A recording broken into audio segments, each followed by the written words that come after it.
তার কপালে চুমা দিয়ে কয়, আব্বু তুমি কেমন আছো? ছেলেটা কয়, আব্বু আগে তুমি কও তুমি কেমন আছো? বাইতে আঙ্গো মায় কেমন আছে, বইনি কেমন আছে?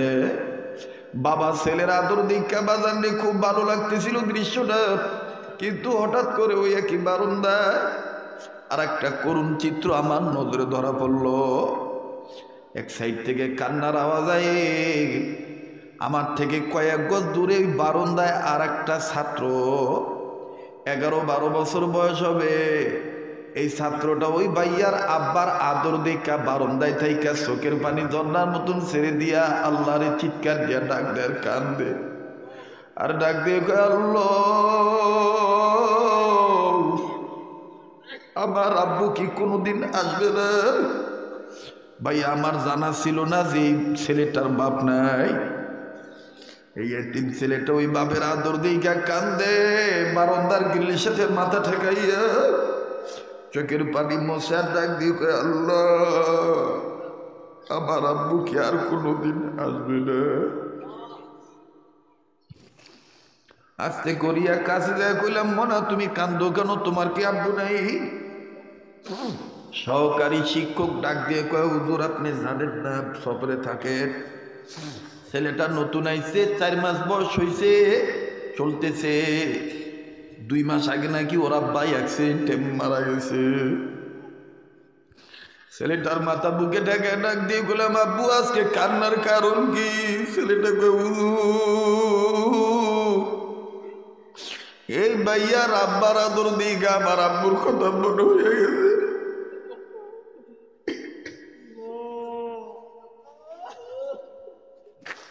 ডাক দিয়ে হুজুর এই ভাইয়ার আব্বার আদর দিকে আমার আব্বার কথা মনে হয়ে গেছে।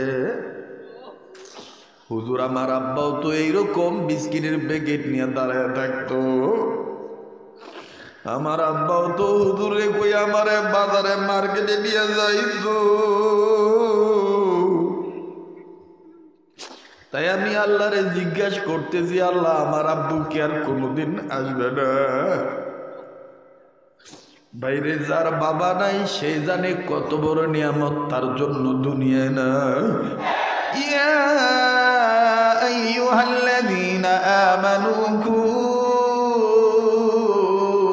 আনফুসাকুম ওয়া আহলিকুম নারা।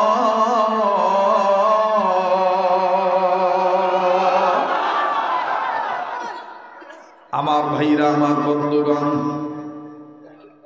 উম্মতে মুহাম্মাদীদের জাহান্নাম থেকে বাঁচার পথ হলো 4টি। নাম্বার 2 হলো আলেমের ছাত্র হওয়া। আলেমের ছাত্র হইলে দেখেন কেমন লাভ, কেউ কারো দিকে না তাকাই নিজের নিয়ে নিজে চিন্তা করি বন্ধ, কেননা এটাই জীবনের শেষ বয়ান হইতে পারে, একটু পরে মারাও যেতে পারি। আমার আপনার জন্য জীবনের শেষ রাত্র হইতে পারে।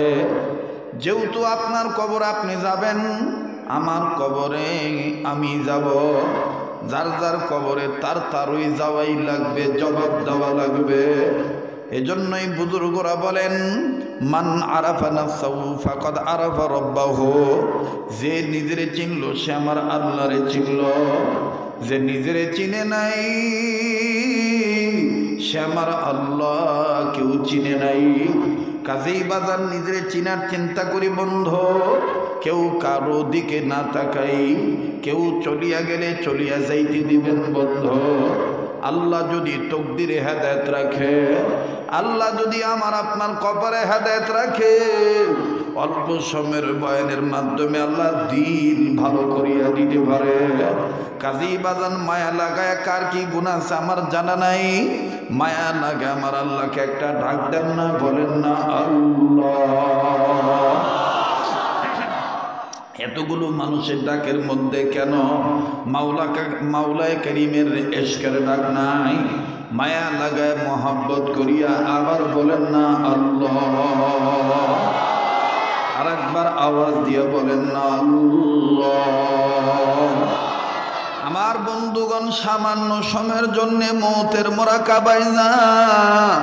আমার বন্ধুগণ আপন আপন কবর সামনে নিয়ে আসে, চক্ষুটা বন্ধ করিয়া চিন্তা করিয়া দেখে আল্লাহ পাক ইমানদার বান্দা বান্দীদেরকে ডাক দিয়ে বললেন, জাহান্নামের আগুন থেকে নিজে বাঁচাও, নিজের সন্তানদেরকে বাঁচাও, নিজের অধীনস্থ যারা আছে তাদেরকে বাঁচাও।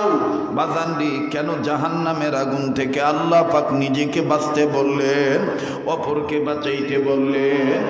এ বন্ধু ভাইয়া, উম্মতে মুহাম্মদীদের জাহান্নাম থেকে বাঁচার পথ হলো 4টি। এর মধ্যে 2 নম্বর হলো আলেমের ছাত্র হওয়া। আলেমের ছাত্র হইলে দেখেন কেমন না, উম্মতের আলেমরা মজমায় বসে আছেন, ওনাদের শরণাপন্ন হয়ে আপনারা জিজ্ঞেস করে দেখবেন, এই জগতের উপরে, আসমানের নিচে, জমিনের উপরে যত বড় বড় তাফসীরের কিতাব আছে, যত বড় বড় তাফসীরের কিতাব আছে, সবচাইতে বড় তাফসীরের কিতাবের নাম হলো তাফসীরে কাবীর। এই তাফসীরে কাবীরের মুসান্নিফ ফখরুদ্দীন রাজি রাহমাতুল্লাহি আলাইহি, তিনি তার তাফসীরে কাবীরের মধ্যে উল্লেখ করে বলেন, আল্লাহর একজন পয়গম্বর আল্লাহ পাকের নির্দেশে নিজের কর্ম করার জন্য নিজে যাচ্ছিলেন। যাওয়ার প্রতিমধ্যে একটা কবর দেখলেন। বাবা, এই কবরের মধ্যে দাউ দাউ করে আগুন জ্বলতেছে।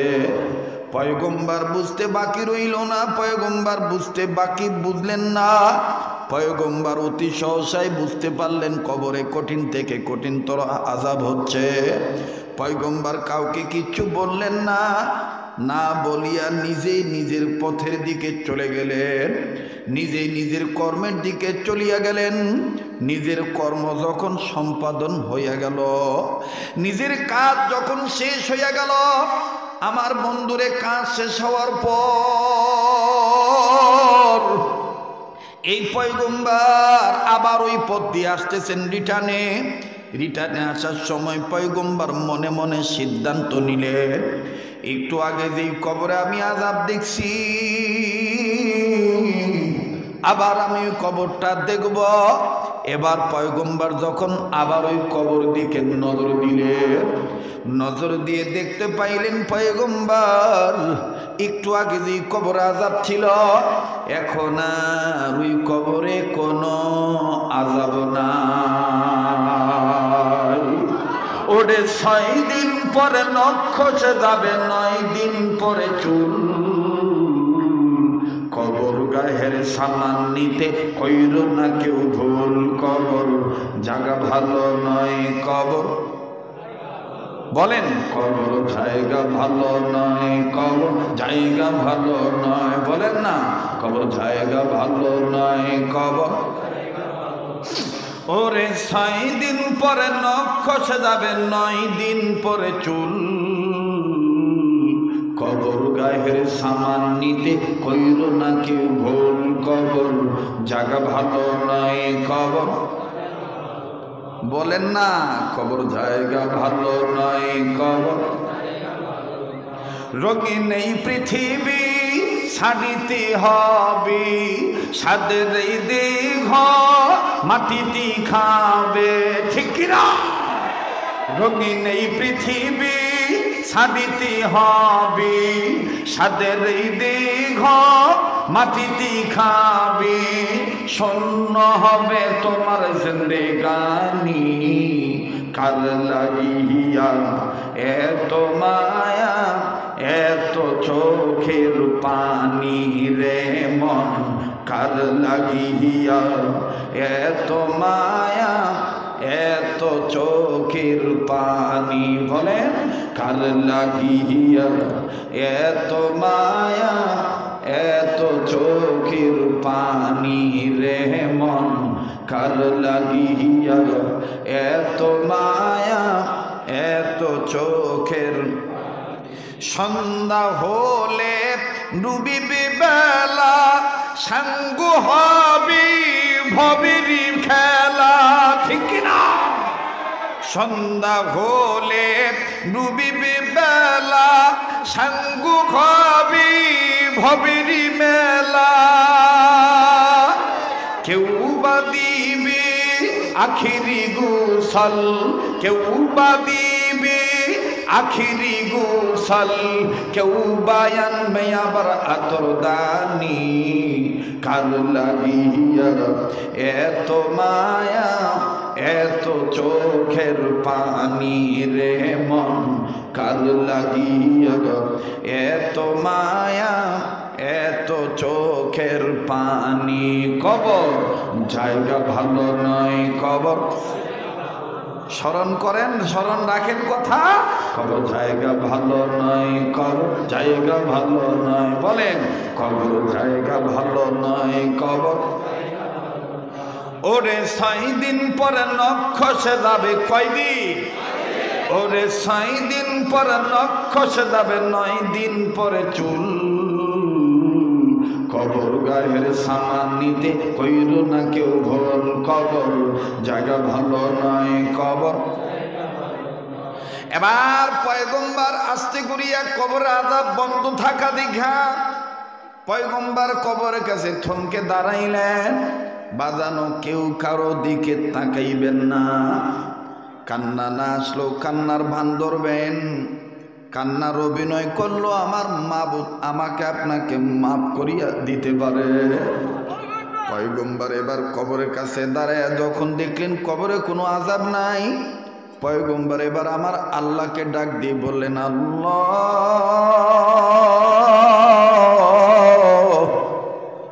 একটু আগে যে কবর আযাব দেখলাম, এখন দেখি এই কবরে আর কোনো আযাবই নাই। মাবুদ গো, তোমার দরবারে আমি জানতে চাই কোন উসিলায় তুমি কবরওয়ালারে মাফ করিয়া দিছ। কেননা আমাদের জানা মতে কবর হলো ইমিগ্রেশন কাউন্টার। কবরে যদি কেউ ধরা খাইয়া যায়, সব জায়গায় সে ধরা খাইয়া যাবে। বাজানো হযরত উসমান রাদিয়াল্লাহু তাআলা আনহু বলেন, কবর হলো ইমিগ্রেশন কাউন্টার। কবরে যদি কেউ ধরা খাইয়া যায়, সব জায়গায় সে ধরা খাইয়া যাবে। আর কবরে যদি কেউ মাপ পাইয়া যায়, সব জায়গায় তার জন্য সহজ হইয়া যাবে।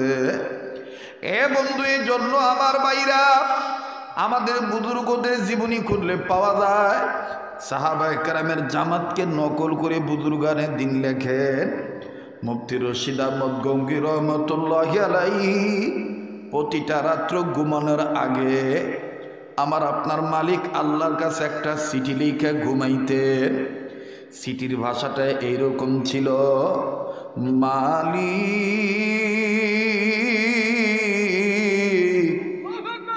একটু আরামের জন্য এই যে আমি ঘুমাবো, না জানি এই ঘুম আমার জন্য শেষ ঘুম হইয়া যাইতে পারে।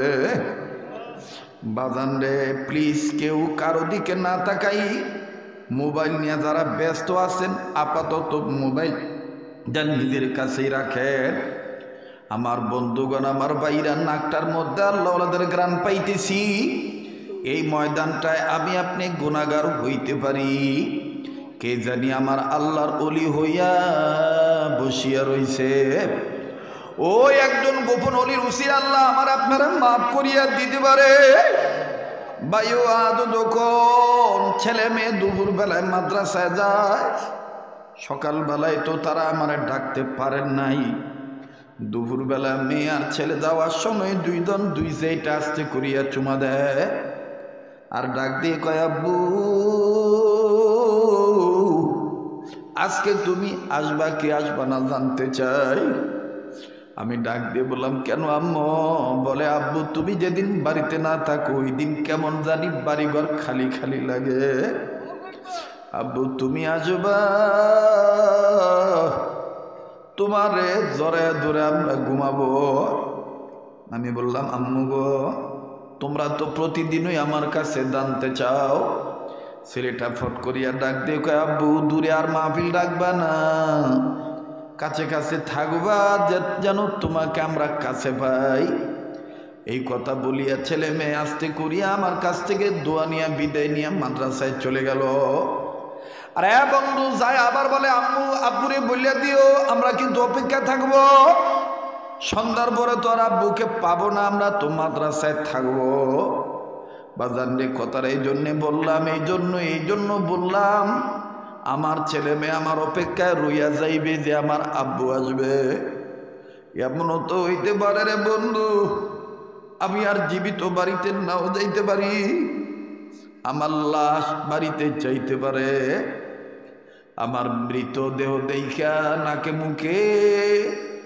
নাকে কানে তুলা দেখা, চোখ মুখ বন্ধ দেখা, আমার লাশ বাইরে পড়া দেখা আমার আদরে ছেলে মেয়ে হয়তো বা কাঁদিয়া কাঁদিয়া বলবে আম্মু।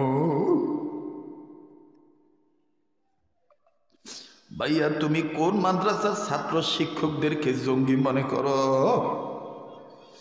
কাদেরকে তুমি দুনিয়াদার ব্যবসায়ী মনে করো? কাদেরকে ফকির বলে গালি দাও? বাজান রে, গুনাহ করতে করতে কলবে ময়লা দাগ পড়িয়া গেছে, যার কারণে তোমার আমার চোখ থেকে হাকিকতান পানি আসতে চায় না। আমার বাইরে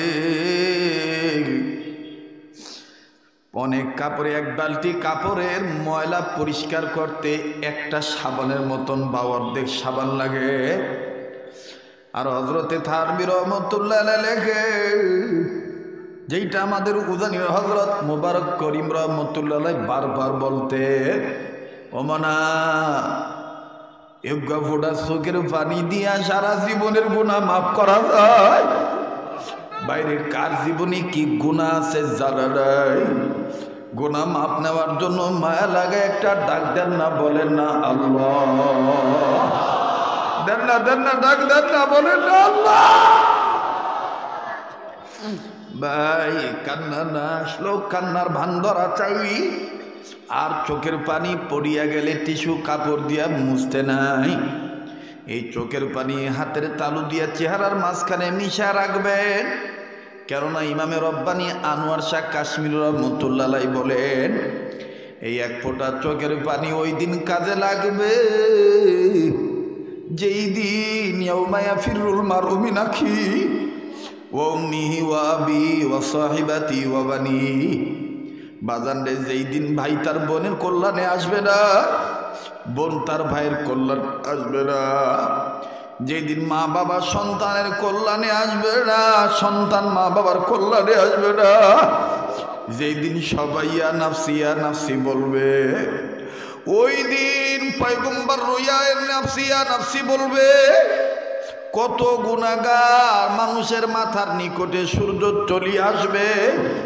বাজান রে, সূর্যের তাপে নিচের জমিন তামা তামা হইয়া যাবে, অনেক গর্ভবতী নারীদের গর্ভ খসিয়া যাইবে, অনেক বান্দা বান্দি পানির বিবাজায় জিব্বা নাভি পর্যন্ত ঝুলাইয়া দিবে, আর পানি পানি বলে চিৎকার করবে। বাজানো যেই দিন ঈসা, মুসা, ইউনুস, ইউসুফ, জাকারিয়া, ইয়াহইয়া, ইয়াকুব, ইব্রাহিম, ইসমাইল সবাই বলবে ইয়া নাফসি ইয়া নাফসি। শুধুমাত্র তোমার আমার নবী বলবে ইয়া উম্মতি রব্বি হাবলি উম্মতি। আমার আল্লাহ বলবে, হাবিব আজকে আপনার কান্নার সময় নয়, আজকে আর কাঁদবেন না। নবী আমার বলবেন, ইয়া আল্লাহ, তাইলে আমার উম্মতকে তুমি মাফ করিয়া জান্নাত দিয়ে দিবা, ওয়াদা দাও। আল্লাহ বলবেন, ইয়া রাসূলুল্লাহ, আপনি আমার সামনে দাঁড়ান। আপনি একটা কর্নারে দাঁড়াইয়া আপনি দেখেন কে আপনার উম্মত। যারে আপনি বলবেন এটা আমার উম্মত, আমি আল্লাহ বলবো এটা আমার বান্দা। আর আমি আপনি মিল্লা যারে বলবো এরা আমার। ফেরেশতারা তাদেরকে কোলে নিয়ে বলবে, ফাদখুলি ফি ইবাদি ওয়াদখুলি জান্নাতি। ইমাম রব্বানী আনোয়ার শাহ কাশ্মীরি বলেন, ওই দিন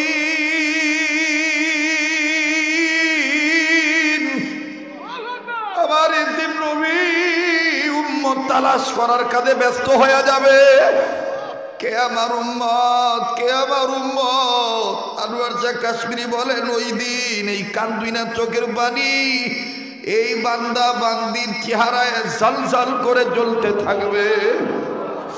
আমার নবী নজর করে দেখবে, এটা আমার কান্দুইনা উম্মত, এটা আমার আশেক, এটা আমার পেয়ারা উম্মত। যুবক একটু খেয়াল করিয়া দেখো ভাইয়া, ওই দিন যদি তোমার আমার গালে আল্লাহ নবী দাড়ি না দেখতে পায়, ওই দিন যদি তোমার আমার বডিতে রসুলের সুন্নত সাহাবায়ে কেরামের জামাতের আদর্শ দেখতে না পায়, মাপকাঠি না পায়, ওই দিন যদি তোমার আমার বৈশিষ্ট্য এলেমার আমল না পায়, ওই দিন যদি তোমার আমার উদ্দেশ্য জাহান্নাম থেকে বাঁচানোর উদ্দেশ্য যদি রসুল না দেখতে পায়, নবী যদি কয় তুই আমার উম্মত না, তোমার আমার কোনো উপায় থাকবে না। এই জন্য ওই দিন সফল হওয়ার জন্য যুবকরে কান্নার অভিনয়, কান্নাকাটি করা চাই। মায়া লাগা একটা ডাক দেন না, বলেন না আল্লাহ, দেন না, দেন না, ডাক দেন না, দেন না, বলেন না আল্লাহ। এ ভাই, যারা আল্লাহ বলতে ভালো লাগবে বুঝে নেবেন আল্লাহ আপনাকে মহাব্বত করে, আল্লাহ আপনাকে পছন্দ করে, বলো না আল্লাহ। বাজার দুনিয়া কিন্তু থাকার জায়গা না। কার পিছনে জানি মালাকুল মউত দাঁড়ায় রইছে, কার জন্য জানি জংলার বাস রেডি হইয়া গেছে, কার জন্য জানি কাফনে কাপড় তৈয়ার হইয়া আছে, কার জন্য জানি কবরের মাটি বায়না হইয়া গেছে। এই জন্য কবরে যাওয়ার আগে আমি আপনি জাহান্নামের আগুন থেকে নিজে বাঁচবো, অপরকে বাঁচাইতে চাই। কাজে একটা ডাক দেন না, বলেন না আল্লাহ। আরে বন্ধু, পয়গম্বর ডাক দিয়ে বললেন মালিক আল্লাহ। একটু আগে দিয়ে কবরে আযাব দেখলাম, এখন দিকে ওই কবরে আযাব নাই, কোন উসিলায় তুমি মাফ করে দিস আমি জানতে চাই। আল্লাহ পাক ডাক দিয়ে বললেন পয়গম্বর শোনো, এই কবরওয়ালা গুনাহগার যার কারণে হইছে আযাবে গ্রেফতার, কিন্তু আমি আল্লাহর একটা নাম তো আছে গফফার। এই গফুর ও গফফার হইয়া তার আমলের জিন্দেগিতে দেখতে পাইলাম তার একটা সন্তান দুনিয়ায় রয়ে গেছে, এতদিন কথা বলতে পারে নাই। ইদানিং এই এতিম বাচ্চাটা যখন মুখে কথা বলতে ফুটলো, কথা শিখলো, তার এই মা এতিম বাচ্চাটাকে নিয়া মাদ্রাসা মক্তবে ভর্তি করিয়া দিল। এই বাচ্চাটা মক্তবে ভর্তি হইয়া আলেমের ছাত্র হইয়া আমি আল্লাহর নামে প্রথম সবক পড়া শুরু করল। আর এই প্রথম সবক পড়তে যাইয়া মাসুম বাচ্চা তার জবান দিয়ে আমি আল্লাহর দুইটা নাম ধইরা ডাক দিল। আমি আল্লাহর মায়া লাইগা গেল, এই বাচ্চাটাকে উসিলা করিয়া তার বাপরে মাফ করিয়া জান্নাত দিয়া দিলাম। পয়গম্বর ডাক দিয়ে বললেন আল্লাহ, এই সবক কোন সবক? তুমি যদি একটু বলতা, তুমি যদি একটু জানাইতা, জানা রাখতা। আল্লাহ বলেন পয়গম্বর জানাবো, বলবো, শোনো, শুনিয়া নাও, তোমার মনের খবর আমি জানি, কিন্তু তুমি কাঁদো কেন, চোখের পানি দিয়া দাড়ি ভিজাও কেন? পয়গম্বর কয় আল্লাহ, আমি কাঁদতেছি এই বাপটাকে কেন্দ্র কইরা। এই বাপটা কত বড় ভাগ্যবান, গুনাহ করিয়া কবরে গেছে, তুমি আযাব দিয়া ধরছো। আবার সন্তানের উসিলা বাপটা মাপ পাইয়া গেল। তোমার এই মাপ করার দৃশ্য দেখে আমার মনে পড়ে গেছে, সব দুনিয়ার সব ছেলে মেয়েরা যদি এরকম তোমার নামে সবক আদায় করত, তাহলে দুনিয়ার সব ছেলে মেয়ের মা বাপ কবর আযাব থেকে মাপ পেয়ে যেত। বাইরে এই ময়দানে কে বাবা হারায় বইছে, এই ময়দানে কে মা হারায় বসছেন আমার জানা নাই। কার মা বাপ জানি কবর থেকে কান্দার ডাক দিয়ে বলে, পুত্রে মা ফিলে গেলি আমরা লাগে কাঁদলি না। ও ভাই, আজকে তুমি আমি মা বাবার জন্য কাঁদতে চাই না। দুনিয়ায় যার বাপ মা নাই তার জিগা দেখো সে কত বড় অভাবে আছে। বাজানরে দাগ থাকতে দাঁতের মর্ম বোঝা যায় না, দাঁত পড়িয়া গেলেই বোঝা যায় দাঁতের কি মর্ম ছিল। ঠিক তেমনি ভাবে কোন বাপের মায়েরে তুমি আমি বুড়া কইয়া গালি দেই, এই বাপ মা যেদিন মরিয়া যাইব ওই দিন বুঝবা কত বড় নিয়ামত তুমি হারাইলা, কথা প্রসঙ্গে আমি একটা কথা 1 মিনিট, আধা মিনিট, 1.5 মিনিটে বুঝাই দিতে চাই। এই এতিমখানায় মুন্সিবাড়ি দারুল দক্ষিণ খালকুর মুন্সিবাড়ি দারুল মাহফিদিয়া এতিমখানা মাদ্রাসায় দেখবা অনেক এতিম বাচ্চা আছে, কোনো ছেলের বাপ আছে, মা নাই, মা আছে, বাবা নাই। আবার মুন্সিবাড়ি আরো মাদ্রাসা যত আছে, বড় বড় ছোট বড় মাদ্রাসা, অনেক মাদ্রাসায় দেখবা অনেক বাচ্চাদের বাবা আছে, মা নাই, মা আছে, বাপ নাই। ভাইয়া, তোমাদের যাদের বাবা আছে মাঝে মধ্যে এতিম বাচ্চাদের সাথে একটু মোলাকাত করবা, একটু সময় দিবা, দেখবা ওই ভাইয়াটার অন্তরে বাপ হারা কি বেদনা। আমি আমার মাদ্রাসার কথাই বলি, আসরের নামাজের পরে নিজ প্রতিষ্ঠানের বারান্দায় দাঁড়ায় বাচ্চাদের খেলা দেখতেছি। খুব খেয়াল করে কথাটা শোনা চাই। নিজ প্রতিষ্ঠানের বাচ্চাদের খেলা দেখতেছি, ভালোই লাগতেছে। ও বাজান, হঠাৎ করে মেন গেটের দিকে নজর করিয়া দেখলাম একটা অভিভাবক কয়েকটা বিস্কিটের প্যাকেট নিয়া, কয়েকটা ফল ফ্রুটের ব্যাগ নিয়া দাঁড়ায় রয়েছে, সন্তানের সাথে সাক্ষাৎ করার অধীর আগ্রহ নিয়া। বাবা সন্তানরে তালাশ করতে করতে সন্তান বাপের দেখা ফলাইছে। ছেলেটা আস্তে করিয়া খেলা বাদ দিয়া ডাক দিয়া কয়, আমি আর খেলবো না, আমার আব্বু আইছে, আমি আমার আব্বুর কাছে যাই। বাজান, দৃশ্যটা আমার খুব ভালো লাগতেছিল, কিন্তু নজর করিয়া দেখলাম ছেলেটার পরনের গেঞ্জি ঘামের পানিতে ভিজিয়া গেছে, বিভিন্ন জায়গায় ধুলাবালি ময়লা লাগানো। দেখ ভাইয়া, বাবা কারে কয়, বাবা ধুলাবালি ঘামের দুর্গন্ধযুক্ত গেঞ্জির দিকে তাকাইলেন না। আব্বু কইয়া যখন দৌড় মারছে রে বন্ধু, এই বাবা হাতের টোপলাগুলি নিচে তুইয়া 2 হাত বাড়াই দিয়া ডাক দিয়ে কয়, বাবা তুই আমার বুকে আয়। ছেলেটা আলেমের ছাত্র হইয়া সরাসরি বাবার বুকে না যাইয়া কাছে যায়, জোরে করিয়া সালাম দিলেন। সালাম দিয়া মুসাফা করিয়া তারপরে বাবার বুকে গেলেন। বাবা ছেলেটার কবলে চুমা দিয়ে কয়, আব্বু তুমি কেমন আছো? ছেলেটা কয়, আব্বু আগে তুমি কও, তুমি কেমন আছো? বাইতে আঙ্গো মায় কেমন আছে, বইনি কেমন আছে? বাবা ছেলের আদর দীক্ষা বাজানরে খুব ভালো লাগতেছিল দৃশ্যটা, কিন্তু হঠাৎ করে ওই একই বারান্দায় আর একটা করুণ চিত্র আমার নজরে ধরা পড়ল। এক সাইড থেকে কান্নার আওয়াজ আয়, আমার থেকে কয়েক গজ দূরে বারান্দায় আর একটা ছাত্র, 11-12 বছর বয়স হবে। এই ছাত্রটা ওই ভাইয়ার আব্বার আদর দেখা বারান্দায় থাইকা চোখের পানি ঝর্ণার মতন ছেড়ে দিয়া আল্লাহরে চিৎকার দিয়া ডাক দেয়, কান্দে আর ডাক দিয়ে কয়, আল্লাহ আমার আব্বু কি কোনোদিন আসবে না? ভাই, আমার জানা ছিল না যে এই ছেলেটার বাপ নাই। এই এতিম ছেলেটা ওই বাপের আদর দেখা কান্দে, বারান্দার গ্রিলের সাথে মাথা ঠেকাইয়া চোখের পানি মোছে ডাক দিয়ে কয়, আল্লাহ আমার আব্বু কি আর কোনোদিন আসবে না? আস্তে করিয়া কাছে যায় কইলাম, মনা তুমি কান্দো কেন, তোমার কি আব্বু নাই? সহকারী শিক্ষক ডাক দিয়ে কয়, হুজুর আপনি জানেন না সফরে থাকেন, ছেলেটা নতুন আইছে, 4 মাস বয়স হয়েছে, চলতেছে, 2 মাস আগে নাকি ওর আব্বাই অ্যাক্সিডেন্টে মারা গেছে। ছেলেটার মাথা বুকে ঢেকে ডাক দিয়ে বললাম, আব্বু আজকে কান্নার কারণ কি? ছেলেটা এই ভাইয়ার আব্বার আদর দিকে আমার আব্বুর কথা মনে হয়ে গেছে।